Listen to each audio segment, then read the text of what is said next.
I think now more than ever, it's very, very easy to see, or at least make the case, that the United States and more broadly the entire world really is more polarized and more divided than it's ever been in, well, at least recent modern history. I can say that. I'm sure back in the Crusader periods in the 1200s or in the 1500s, shit was a little more whack than it is right now. But listen, there's been a bunch of people that have come out in support or have just shown being able to work with President Trump, and they are being completely bombarded by absolute maniacs. And I also have another example of somebody who's come out in support of Joe Biden and Kamala Harris receiving the exact same kind of hysterical overreaction from that. And the first article I have pulled up here is Clay Travis of Outkick. I love to do analysis of Outkick articles because I believe that they are the best voice of honest, biased sports reporting. Now, normally I'd like to have completely objective analysis of sport, but that is next to impossible to find out there. Even here in Canada, you got The Score, The Score has a shit website. I'd use it more, but it's just impossible. TSN, which is garbage, and Sportsnet. You don't really have terrible, or you don't exactly have a wealth of options. And then you take a look at places like ESPN, and they're putting most of their shit behind paywalls now, which fuck off. I wouldn't be paying the Chinese Communist government a fucking penny. And like I said here, at least Outkick is out in the open about their bias. And hey, other than a few parting shots, it's mostly just the facts. So if you're going to be at least snarky about shit, I will definitely be using your content, and I really appreciate it.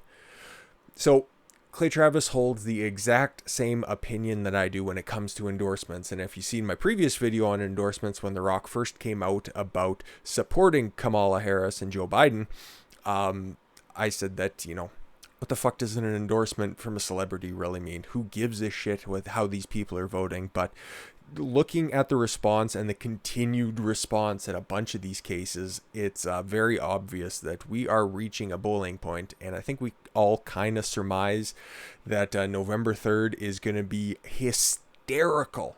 And not like funny, haha hysterical, more like destructive and terrifying hysterical. Anyways, before I start going a little too long on the intro here, let's dig into what Clay Travis has to say.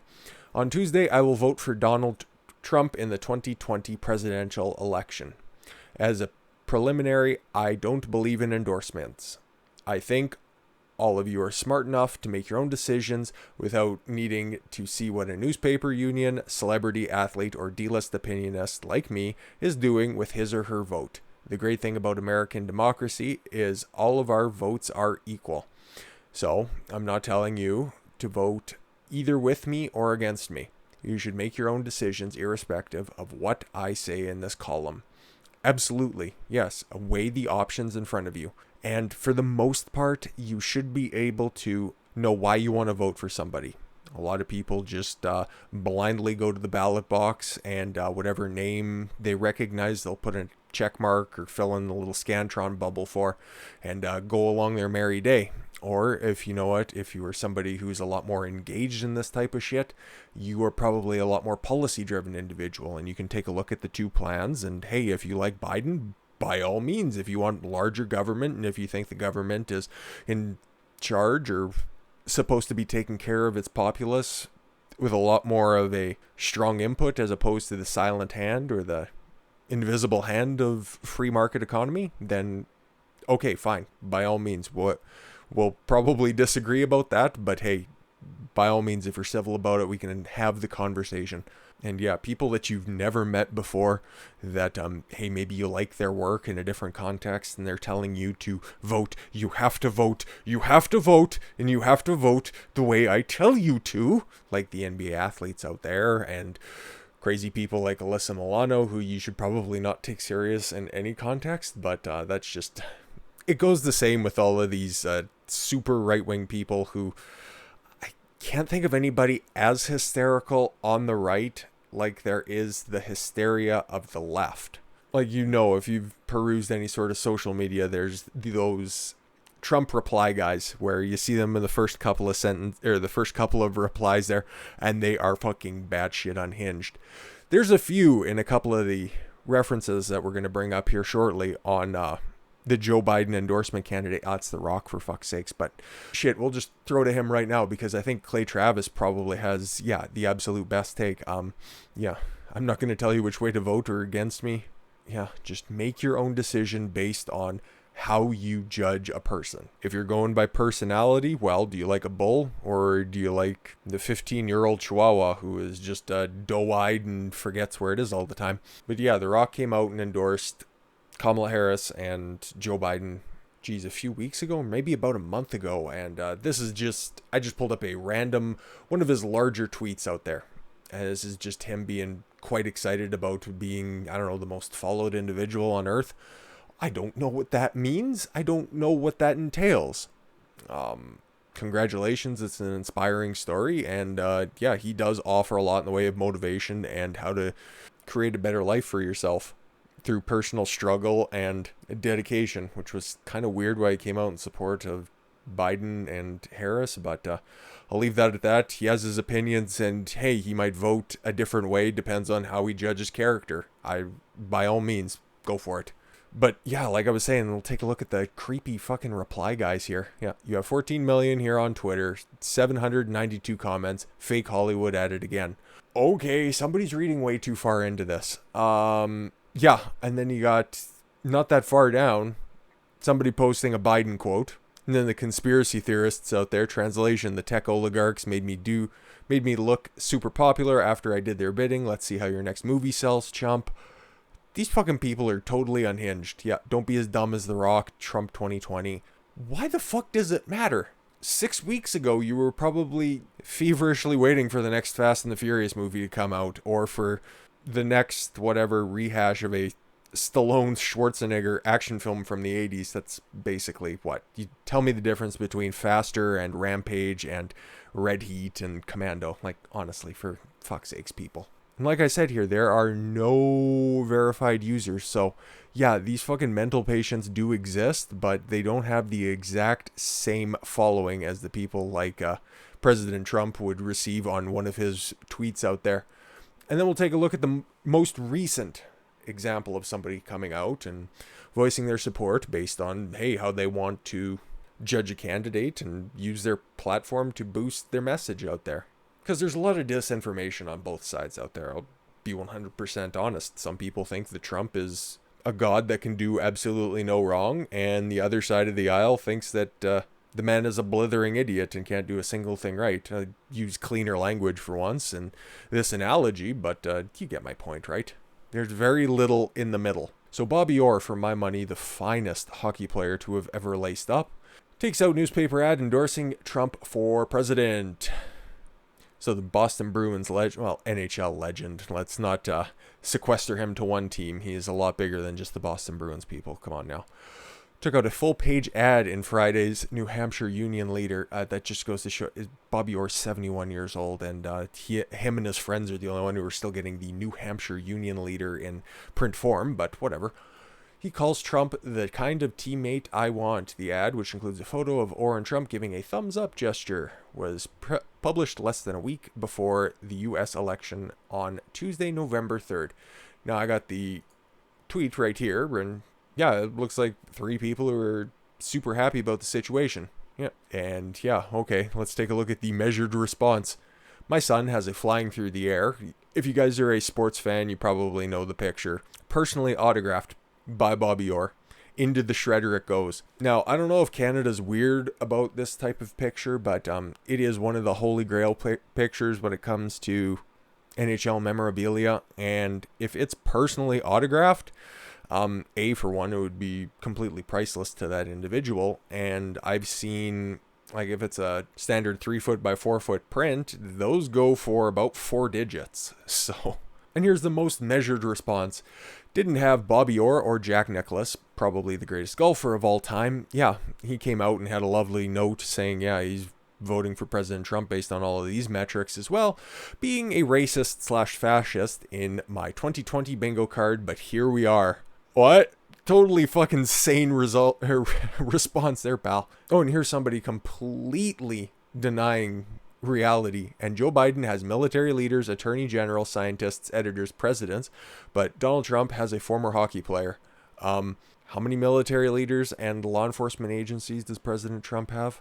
But Joe Biden has, Bill Clinton, George W. Bush, which leftists hated for a long time, and for some reason he's having this resurgence as being just this great old fucking likable person all of a sudden. Scientists, I'm not exactly familiar with any, but I know Scientific America broke their longstanding tradition of not endorsing a single candidate and did that for Joe Biden for reasons, I suppose. Editors, like anybody takes an editor seriously, fuck off. And yeah, just about every single actor in Hollywood, but hey, Donald Trump has a former hockey player. And, to dismiss Bobby Orr as just a former hockey player is fucking ridiculous, but he's not the only athlete. And I'm seeing another pattern here. The only athletes, the law of averages would suggest that there are several conservative athletes out there, and to my knowledge, the only ones that actually come out and support the president are fighters, like you got Henry Cejudo and Colby Covington, who were with Dana White at President Trump's Nevada rally not long after one of the debates. I can't remember which one. And Jorge Masvidal giving a great speech about the horrors of communism, and a Cuban can smell communism from a mile away. Hence why they're breaking so hard for him in Miami-Dade County. But yeah, active athletes apparently are all wildly blue individuals. I don't buy it for a goddamn second. But the only ones who are willing to come out and publicly say anything countervailing to the narrative right now are retired athletes, guys who have nothing really to lose, which is a sad state of affairs in and of itself, and the reason why I think that things are so polarized right now, because if you don't tacitly endorse the leftist ideologies, all of them, you need to support all of them, otherwise you get excommunicated. So as much as I love Bobby Orr, and as much as he definitely doesn't have anything left to lose, here's another guy, another prolific quarterback, a guy who I really didn't care too much for when he was playing, but it's hard to debate the fact that he holds several records, and he is a Super Bowl champion and a multiple-time MVP. Like, Brett Favre he's a great quarterback, like it or not, and I've never been a big fan, but hey, he had a great tweet, great reasoning behind why he's wanting to vote for President Trump, and like it says at the original source material, my vote is for what makes this country great: freedom of speech and religion, Second Amendment, hard-working, tax-paying citizens, police, and military. In this election, we have freedom of choice, which all should respect. For me and these principles, my vote is for real Donald Trump. Now, that's not one of those pandery endorsements, and frankly, that really isn't too much of an endorsement. That's just stating who you're voting for, and here are my reasons why. And that's what I like about these types of endorsements. Whatever side it comes across, you get your specific message out there. First and foremost, here's what I'm doing and here's why I'm doing it. Instead of, oh, the orange man is bad, and the only way that we not make the bad orange man take the office for 4 years is if we vote in the old white man who hates jungles. And now it's a shame because Bobby Orr's not as well known, and he probably doesn't have a Twitter account. Frankly, there is 20 years difference between Brett Favre and Orr. You got the Twitter intelligentsia out there just taking a shit on him. You got verified blue checkmark Charlotte Clymer. Sir, I think this is wonderful news, given your talent for consistently throwing away games with a career record for interceptions. That's one of many records that he actually has, but whatever, if you want to point that one out, I see where you're going. I'm thrilled to know this is further confirmation Trump will lose on Tuesday. Thank you for this gift. And then you have David Weissman, who wasn't getting enough clicks as a MAGA person, so they just decided to flip to the other side of the aisle. I'm an ex-Trump voter who is fooled by Trump and right-wing BS. Apparently he was fooled by several grammar books. It's a shame that you were, even after everything he has done to harm our country. He's really banking on that free education that Biden and Harris are proposing. But yeah, I just pulled up the Rock tweet, and it doesn't have any of these fucking blue check marks on it. But then I went to Brett Favre, a guy who's been out of public spotlight for, How long's he been retired for? I think he's in the Hall of Fame already, right? Or at least he should be. Like I said, not much of a fan.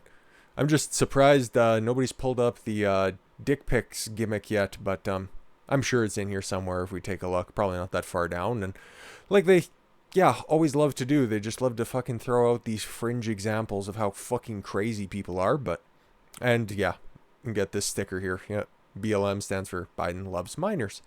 No, just the way they smell. And then, like I said in the beginning, you don't even have to come out and endorse President Trump.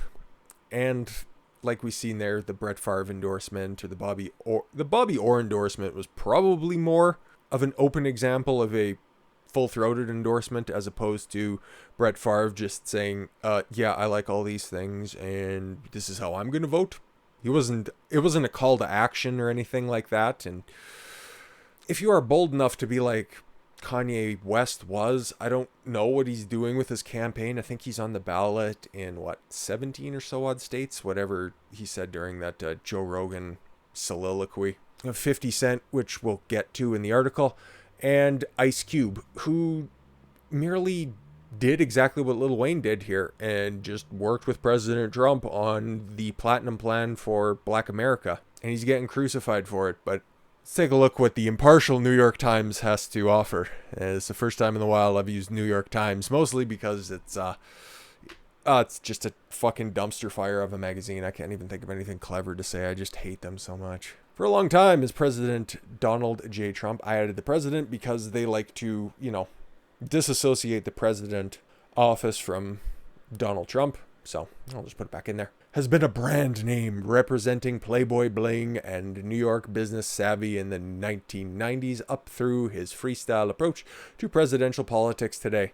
Well, actually, he had his big construction boom in the 1980s and then had a little bit of a downturn in the 1990s and then came roaring back with the help of The Apprentice in the late 2000s. But yeah, sure, if you want to go ahead and reimagine history, you're right on course with your viewership and audience. He has flirted with hip-hop, being in dozens of songs. Sometimes Favre's rappers reciprocate, like Snoop Dogg practically licking his ass at the roast of Donald Trump, saying everybody wanted to be like Trump. That's one that Snoop regularly likes to disassociate himself with, but that was not but, 10, 15 years ago? Yet, even for a man who once palled around Manhattan nightclubs with Puff Daddy and Russell Simmons, and later hosted Kanye West in the Oval Office, President Trump can still surprise with his black celebrity alliances, judging by the reaction on Thursday night to a photo op with Lil Wayne. And let's just go to that tweet instead of reading it off of the New York Post here. Now, you tell me if this is an endorsement. I don't think so, but I'll let you decide. Just had a great meeting with President Donald Trump.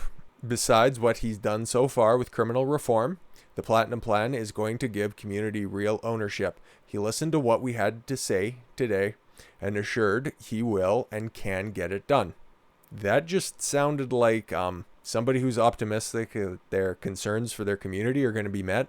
And if you know anything about the history of Lil Wayne, you understand that he's rejected this idea of systemic racism for a very, very long time. He's been as consistent as Morgan Freeman has been. And he has told excellent stories about, I think it's either police officers or firefighters that have helped him out. And he's seen it regardless of race. And he full-throatedly objects to the claims that there's a systemic racism problem. Listen, I can't stand his music, and he's been wildly popular for a long time, but he seems like a really genuine dude. And cue the blue check marks. He assured me he will get it done. How dumb are you? Oh my God, how dumb are you? Or how about another one who has an illustrious record of working with Rolling Stone, Edge, Games Radar, OXM, Digital Spy. And he's a proud European and liberal Democrat, so that means that his voice is very important to the upcoming election. You're a fucking idiot, dude. There you go. Good response. Good response. You're really well thought out in that one, pal. And there are more high-profile voices out there condemning the fact that a man had the audacity to meet with the president in order to enrich the black community. Charlemagne the God, the man who hosted Joe Biden during his probably most soundbited instance during the entire election campaign so far, when he said, "If you don't vote for me, you ain't black," in regards to black people. Charlemagne the God of Breakfast Club on Power 105.1 FM in New York responded in a segment on Friday morning calling Lil Wayne's apparent endorsement, do you guys believe it was an endorsement? On Friday, a distraction. While he noted the black voters are not monolithic, Charlemagne added, "Trust me when I tell you," because he knows he's a policy advisor, and he's definitely had President Trump on the Breakfast Club, right? No. Black people are not on Trump's administration's agenda. Oh my God, I don't have to run down the hit list of great things that he's done for the minority communities, do I? Yeah, I won't bore you with that, nor will ever be. All our civil liberties are at risk. And for those of you who don't know about New York radio, and for those of you who are unfamiliar with the Breakfast Club, it is quite possibly the most successful morning show in terrestrial radio right now. It does have the same reach like Howard Stern used to, or like O&A used to back in the day, but it is still far and away the biggest morning show out there right now. It constantly tops all the charts, and New York City is the number one radio market in the US for sure. So what he's doing with that is, anybody who is unfamiliar with the Platinum Plan, what he's doing is poisoning the well by making those comments. He's saying that, oh yeah, Trump doesn't care about black people, regardless of all the shit that he's done for black people. Orange man bad. Orange man bad, remember that. Go out and vote. And vote in one direction, you fucking racists. Otherwise, you ain't black, right? Yeah, exactly. Then we got to do an update on 50 Cent because, I don't know, it was kind of that original tweet that he dropped out there, which, we'll just get to right now. 50 also seemed to endorse President Trump in a post on Instagram claiming that Joe Biden would raise taxes. I don't care. Trump doesn't like black people. 50 Cent wrote, 62%, are you out of your fucking mind? Instagram marked this post as missing context and in need of a fact check. No. 50 Cent makes a lot more than that magic $400,000 where everything is going straight up in the air in regards to taxes for the wealthy out there, which $400,000 in New York City is a lot different than $400,000 in, say, I don't know, fucking Des Moines, Iowa. And yeah, it's 62% in New York and 62.5% in California. Yeah, Joe Biden's trying to put y'all back in chains. But the rapper soon walked back his support for Mr. Trump, and on Thursday, he reacted negatively to Lil Wayne's political post because Chelsea Handler had to smack him back into place and remind him, this is her words, remind him he was black. Chelsea Handler, wonderful human being. Oh no, 50 Cent wrote on Thursday evening, I would have never took this picture. Another grammatical nightmare, but that's fine. Ice Cube, a founding member of NWA, another man who we've done an extensive video on, and once again, this is the exact same situation that Lil Wayne finds himself in right now. Ice Cube didn't endorse President Trump. He merely met with him and the administration, and they worked together on ironing out the little details in the Platinum Plan. Exactly what Lil Wayne seems to be doing here. And just to show you that he's currently obfuscating how he's going to break, if he's even going to bother voting, who released a song called Arrest the President as recently as 2018, faced similar scrutiny after it was announced this past month he had consulted with, oh my God, he talked to the enemy with the Trump administration on the Platinum Plan. He said later that he hoped to work with both sides and was not endorsing Mr. Trump, adding, I don't trust none of them. Which, yeah, if you're going to be critical of both sides, you should be skeptical of their plans, by all means. But one has a track record of actually doing stuff, and the other one has been around for nearly a half century. Black progress is a bipartisan issue. I'd take off the qualifier and say progress is a bipartisan issue, but hey, that's his shtick, so fine, by all means. I will advise anybody on the planet who has the power to help black Americans close the enormous wealth gap. Yeah, you have any opportunities? Yeah, sure. One side has opportunities, the other one has handouts. So as far as I can tell, President Trump hasn't had any endorsements from black rappers outside. Well, the New York Times here claims, Waka Flocka Flame and Lil Pump, who also had similar statements to what Lil Wayne put out there. Saying these names over and over again is fucking preposterous. But then, of course, you go on the other side of the aisle, and you got Cardi B, Offset, Snoop Dogg, And the list goes on and on, of course. Hell, Cardi B even had an interview with Biden in another very, very quotable situation where he looked even more lost than usual. And in at least this instance, I don't blame him. But you see with responses to what Lil Wayne did and what 50 Cent was trying to tell him to do, because he faced significant backlash for just saying, my taxes are going up and I'd like to keep my money. And the bananas response that you're seeing to, Lil Wayne as well, and Brett Favre, and The Rock, Bobby Orr, and anybody else who wants to put their neck out there. There are so many fucking political nightmares out there. I think that there's the three likely outcomes for November 3rd. Trump wins, Biden wins. I know, right? Groundbreaking. And the third one, we just don't know because it's all so close. I think we know that flat out, if Trump wins on the 3rd, that's going to result in the most rioting. I don't think that it'd be too much of a step down, but it would be noticeable between a Trump victory and a Biden victory. There will still be riots because those crazy motherfuckers are just going to feel emboldened because one of their own is now in office who's been, relatively ineffectual. And it'll be more like a sports team riot because, probably heard the quote before, politics is just sports for ugly people. And then right behind that, you have the I don't know what's going on situation. All the mail-in ballots haven't been counted yet, which we'll have to get to shortly. And maybe that confusion will probably just lead to, they're trying to steal it. And who's they? I don't know. Depends on which side of the aisle I fall on. I still don't see too many right-wingers out there protesting and going nuts. Most of them just kind of stick to their corner because they don't want their house burned down as well. But I truly think that right now is the most polarized I've seen it, at least in my lifetime, because the most recent current example were the civil rights riots that were in the 1960s after Martin Luther King was shot. Martin Luther King Jr., sorry. Now, those riots only lasted for a few days, a week. They were violent, don't get me wrong, but we've also had, somebody check the ticker how long Portland's been burning for. Seattle, Philadelphia, Chicago, New York, Kenosha, the thriving metropolis of Kenosha, Wisconsin, Minnesota, Minneapolis, more specifically. They are everywhere, and they're violent, and I've lost track of how many people are dead. And then just the little riots that result in people getting shot and killed, like in Denver with Lee Keltner. It is everywhere, and I think we'll get through it. It's just going to be a long time, and it's going to be a weird road to get there. And with that, I just wanted to give you guys a quick update as to endorsements not meaning fuck all. There are crazy motherfuckers on both sides of the aisle. And if you don't vote for Joe Biden, you ain't black. Thank you all very much for the gift of your time. I've been Don Consuelo. I want you guys to follow your gut and get after it. Take care, everyone.